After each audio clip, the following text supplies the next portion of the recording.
Y hablemos de diabetes tipo 1. La diabetes mellitus tipo 1, anteriormente conocida como de comienzo juvenil o insulino dependiente, se basa en la destrucción masiva de células betas del páncreas por células del sistema inmunitario, provocando así una deficiencia absoluta de insulina.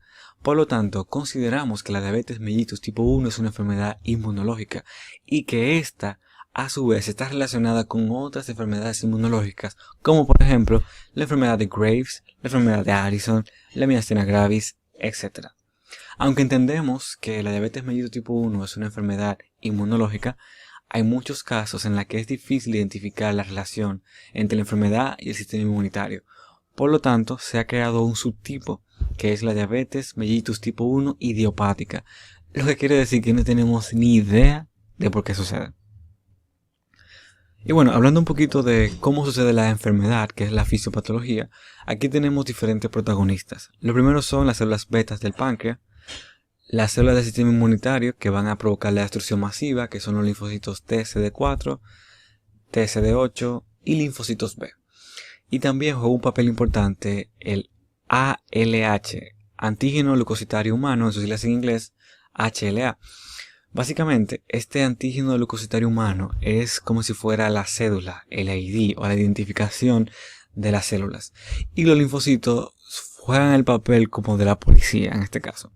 Básicamente, los linfocitos están entrenados para diferenciar o identificar las células propias de nuestro cuerpo de las bacterias, parásitos o virus. En este caso, la célula beta pasó la prueba, todo bien, todo correcto. Ahora, en muchos casos puede que hayan daños en el antígeno leucocitario humano o también que la célula CD4 se vuelva autorreactiva, es decir, que reaccione negativamente a células propias, autopropias de nuestro cuerpo. Básicamente se vuelve malo, se vuelve corrupta la célula CD4 y entonces reacciona contra las células betas del páncreas específicamente. Al no identificarla, genera una respuesta inmunitaria que estimula linfocitos T, CD8, que son citotóxicos, y linfocitos B, que median la inmunidad humoral. Entonces, los linfocitos T, CD8 liberan factor de necrosis tumoral alfa, perforina, gracimas, que van a destruir entonces las células betas del páncreas. A su vez, los linfocitos B liberan anticuerpos anti-islote y anti-insulina que también van a provocar lo mismo, van a provocar destrucción de la insulina y también destrucción del islote donde se encuentran las células beta del páncreas, provocando entonces lo que llamamos anteriormente, una destrucción masiva de las células betas del páncreas por células del sistema inmunitario. ¿Y qué se provoca entonces? Una deficiencia absoluta de insulina. No tengo células betas del páncreas. Entonces, ¿qué va a pasar? La glucosa que se encuentra fuera de la célula no va a poder entrar porque los transportadores GLUT4 no se van a expresar. Entonces vamos a tener un estado de hiperglucemia, que es la característica principal de la diabetes mellitus tipo 1, un estado de hiperglucemia debido a la deficiencia absoluta de insulina. Ahora hablemos un poquito de la diabetes tipo 2. La diabetes mellitus tipo 2, también conocida como de comienzo en la edad adulta o no insulino dependiente, se produce por una insulinoresistencia de los tejidos y una secreción compensatoria de insulina deficiente. Esta constituye el 90% de los casos de diabetes, por lo tanto, es la forma de diabetes más común. Algo importante que tenemos en este caso es que la diabetes mellitus tipo 2 de alguna manera se comenta de que puede ser prevenible y tenemos 3 factores de riesgo principales, que son principalmente la obesidad, la edad avanzada y el sedentarismo, aunque todavía eso está en investigación y algunas disputas, por así decirlo, alguna controversia, porque hay muchos casos de diabetes tipo 2 en personas jóvenes, no obesas, que tienen un estilo de vida activo, por ejemplo, pero de manera general la mayoría de los casos sí aplican estos factores de riesgo. También tenemos que la enfermedad diabetes mellitus tipo 2 es una enfermedad genética multifactorial, debido a que hay un factor genético hereditario importante, pero también hay otros factores ambientales y estilo de vida que juegan un papel importante. Y mencionar también la relación entre obesidad, diabetes y cáncer, debido a que la obesidad predispone a la diabetes y la diabetes predispone a cáncer. Aquí tenemos el tejido adiposo. Estos son, digamos, los límites del tejido adiposo. Entonces, ese límite se pierde, por así decirlo. El tejido adiposo pierde la capacidad de expansión. Hay más grasa de la que el tejido puede soportar o albergar. Lo que básicamente se parece a un globo que se infla hasta que llega un punto que no puede más y explota. Entonces esto es muy importante porque es el inicio de la fisiopatología de la diabetes tipo 2.